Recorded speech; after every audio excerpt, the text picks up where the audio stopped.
کشمیر میں انتخابات کی وجہ سے سیاسی ماحول میں گرما گرمی بھی بڑھی ہے، تو آج مریم نواز کا ایک سٹیٹمنٹ ہے بڑا دھواں دھار قسم کا، پہلے وہ دکھاتے ہیں، آپ کو دکھائے گا جی؟ کیا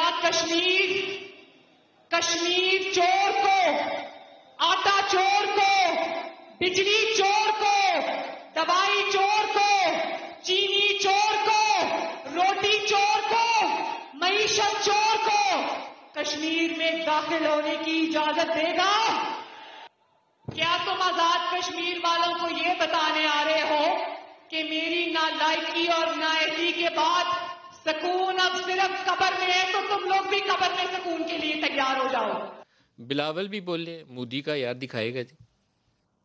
ہم نہ وہ وزیر اعظم چاہتے ہیں جو اسلام آباد میں بیٹھ کے مودی کے الیکشن کو جیتنے کا دعا مانگتے ہیں.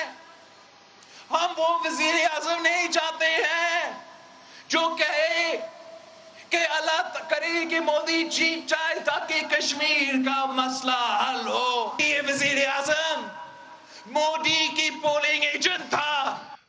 ہمارے انٹیریئر منسٹر شیخ رشید صاحب نے اس کا جواب بھی دیا، وہ بھی دکھا دیں. بلاول دل کا جانی ہے، کشمیر میں جا رہا ہوں، بلو رانی کے خلاف میں کوئی بات نہیں سن سکتا.